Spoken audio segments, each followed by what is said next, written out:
The view is beautiful tonight. It reminds me of that fateful night 10 years ago. And now that I've said it, I can even make out the faint fragrance of herbal tea in the air. Enough, villain! It's time that you pay for the death of our mother! My dear Iris, have you forgotten your manners? How can you speak like this to your own father? I'd sooner swallow all of my teeth than call you father. What did I expect? Seems the daughters have turned out to be just as obstinate as their foolish mother. In this world, Mora and status is everything. She thought she could blackmail me using her children and force me to grant her recognition and concessions? Ah, how naive can a woman be? Mother never asked a single thing of you. All she wished was for us to live a peaceful life, just like the others. It was you who personally brewed the poison of prejudice and sent Mother to her death. Compared to that deadly poison, the 2 bullets that will soon pierce through your heart will be like sweet mercy. And that's exactly why I said you're just as naive as her. Did you really think 2 muskets would be enough to defeat me? So let's see. What is stronger? Mora and power, or the 2 muskets in your hands? Get them! Tulip! There are too many of them! It'll be okay. We'll cover each other, Iris. And Mother will be watching over us, too.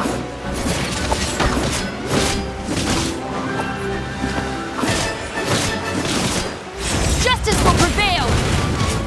Ha! Drop your weapons!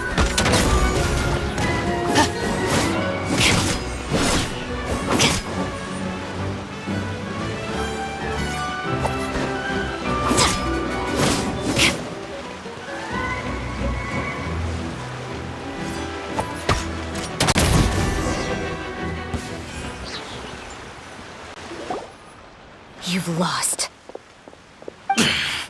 To think I'd lose to my own 2 kids. We are no children of yours, and we'll never call that place our home. Then tell me, what did you do all this for? You lost your mother, and will soon kill your father as well. What will you gain in the end, other than sentences for your crimes? We will gain our long-awaited justice.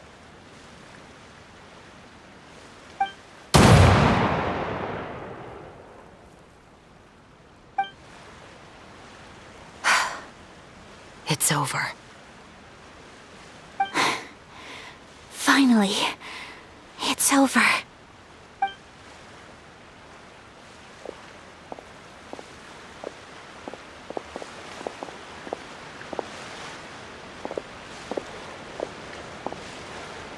So, where will you go now, Tulip?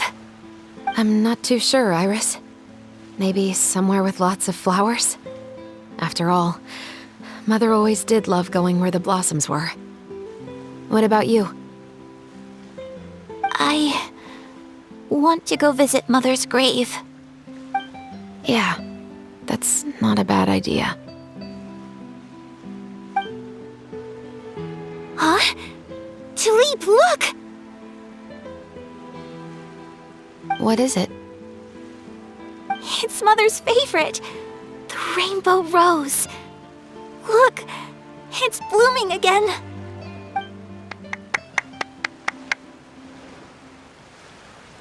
Excellent!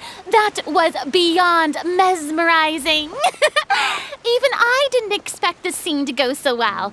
And we got it in a single take. All right, everyone. We've got a wrap for Tulip and Iris. Congratulations, Ayaka and Chevres! Thank you. I didn't expect our parts to wrap so quickly. I wish I could savor the experience for just a bit longer. Paimon totally understands. Paimon's not ready to say goodbye to the clapperboard either. Filming has really been a lot of fun. You were great too, Chevres. The way you said Long-awaited justice. It gave Paimon chills! That is indeed my favorite line in the whole book. I still remember trying to act it out in my room the first few times I read it. Whoa! Paimon would have never guessed you're that type. Who doesn't like stories where the guilty are punished and justice prevails over evil? Don't forget, I'm the captain of the Special Security and Surveillance Patrol. Captain, I have something urgent to report. Please excuse me, everyone. I'll be back in just a moment. It's okay, don't worry about us.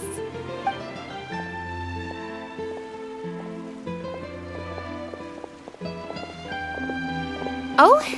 Was she whisked away by work already? I was just about to tell her how great she did. It seemed like some urgent official business. Then perhaps we should thank the stars that we were able to wrap both of your parts so quickly today. Switching around the filming schedule would have been a real pain. Anyway, I actually came over to let everyone know that we're all done for today. You can go home and get some rest. And one last thing, Miss Ayaka. Your acting skills today were immaculate as always. Are you sure you won't consider taking up full-time acting? See, I just happen to know this great troupe that's still looking for a lead actress. Thank you for your kind words, Director Farina. Unfortunately, there are still many matters that I have to take care of back home at the Yashiro Commission. I cannot remain in Fontaine to pursue an acting career. Nevertheless, I will make sure to treasure this incredible opportunity in my heart. Oh, that's a shame, but I understand. I believe it's also about time for me to take my leave. But hopefully I'll see you on set over the next few days. Even though my part's wrapped, I'd still like to swing by and help out the crew. See you tomorrow, Traveler and Paimon. Yep, see you tomorrow! Well, what should we do next? Maybe we'll go investigate the... Traveler, Paimon, please come with me. Huh? You could say that our ship has finally chanced upon one of those small, remote islands of intel.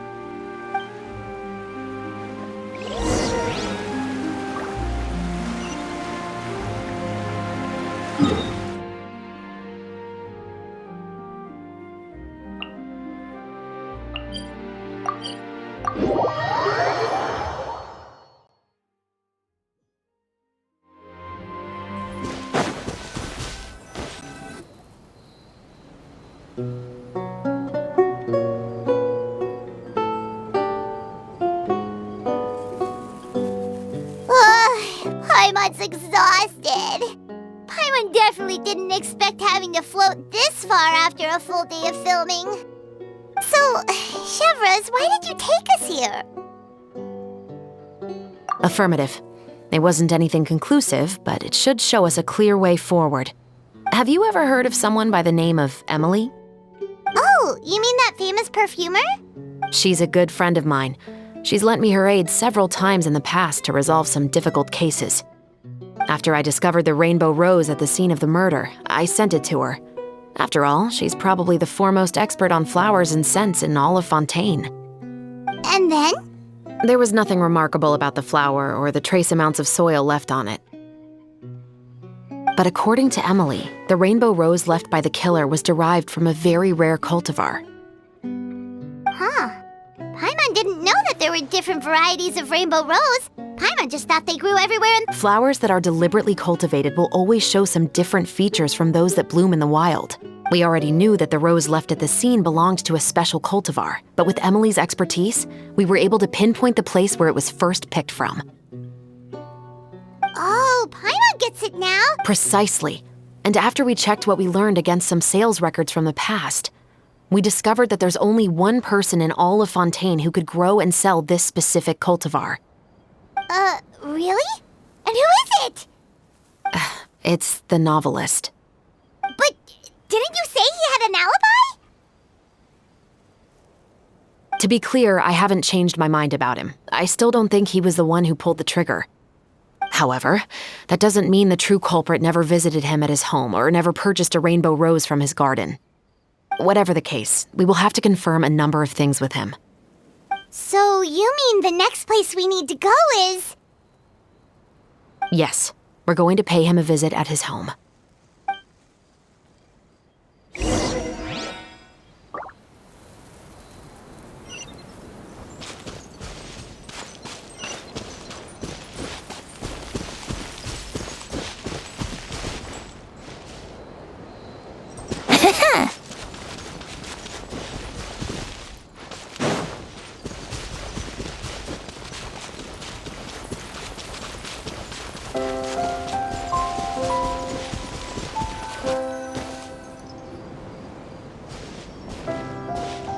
That should be his house. There are so many Gardamex stationed around the place. That's pretty unusual, right? According to what he told me last time we spoke, he hired them so he won't be harassed or disturbed. So there are a lot of flowers in his garden, but Paimon doesn't think we'll be able to pick one without alerting the Gardamex. Right, which is exactly why I think there has to be a special connection between him and the killer. So, should we knock? Just wait here for now. I'd like to take care of a number of those Gardamex first. But they're so far away. How are you planning to do that? Don't forget, Paimon, I'm actually the real-life captain of the Musketeers.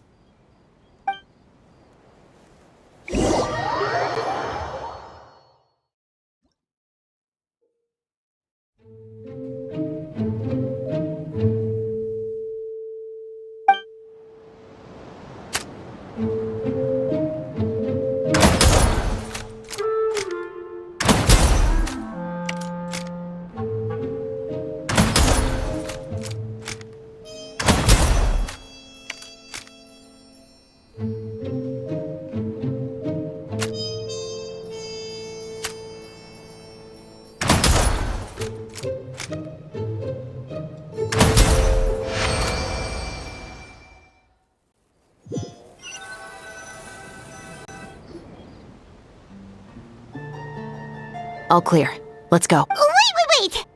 Paimon's a little nervous now that we know. I'll go knock on the door and make sure it's safe inside. But can't we just arrest? We still have no evidence that he's the killer, or that he left. Still, it would be appreciated if you could pick a rainbow rose from his garden for me while I'm talking to him. Sure, no problem.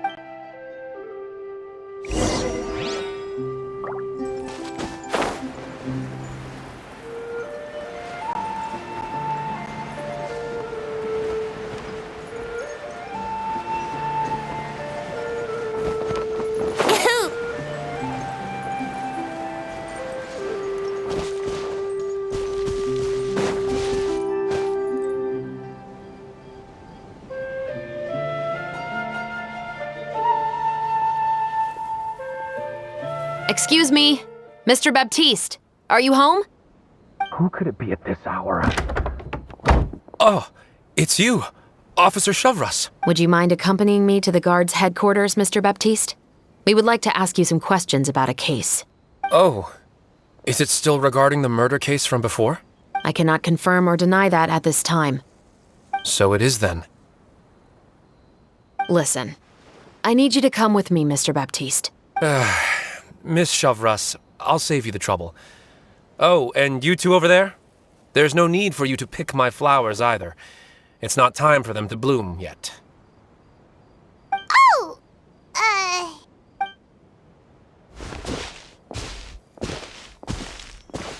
By saving me the trouble, you mean... I will confess, I was the killer. Huh? He just admitted he's guilty! Please relax, everyone. I'm not armed. The musket you're looking for has been buried in my backyard.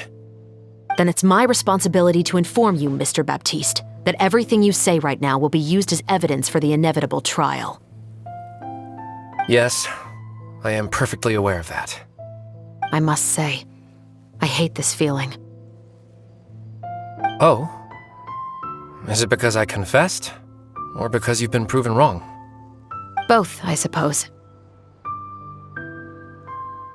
For the same reason as the one I wrote out in my novel, of course. I did it to exact revenge. I know you haven't figured out the link between the two of us. Had you done so, I'd have been taken away to the headquarters a long time ago. But that won't stop me from always remembering his grotesque face. After all, he was the one who killed my mother. Your mother is still healthy and well. You know, I was adopted as a child. I was referring to my birth mother. That was never recorded in the orphanage's records. Please forgive a 6-year-old child for concocting some lies to protect himself after watching his mother die right in front of him. So, your novel, it was like a record of your life? No, of course not. It was a work of fiction with many embellished parts. But I am indeed the illegitimate son of a wealthy and influential man who abused his power to murder my mother. That part was 100% real. But the man you killed didn't have a Mora to his name. He was a hired assassin, an irredeemable beast who sank his fangs into a defenseless woman just for a few bags of Mora. But if that's really the truth, you wouldn't be telling us any of this now. You still haven't managed to take revenge against your father, the true mastermind behind it all. I never thought I'd hear that kind of thing from the captain of the Special Security and Surveillance Patrol.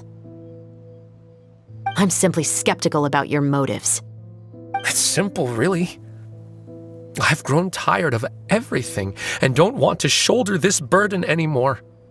You may have considered me too soft to pull the trigger.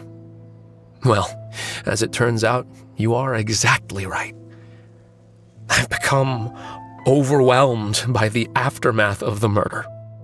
So you're going to call a stop to your revenge, just like that?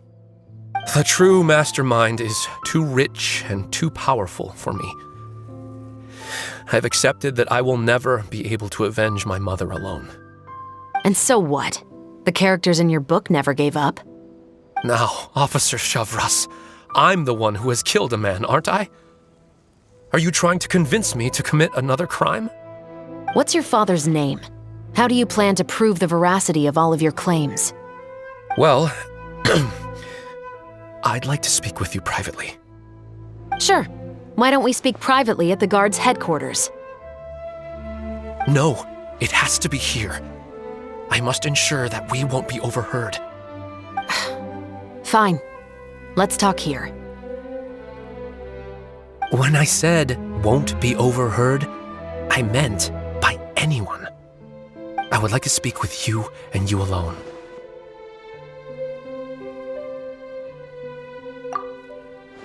Thanks. I appreciate it. Please stay safe, Chevres.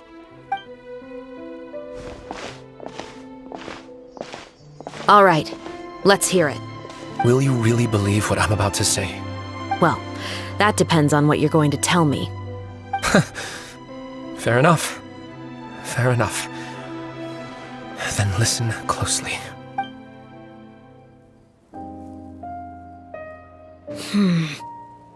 So that's how it's all connected.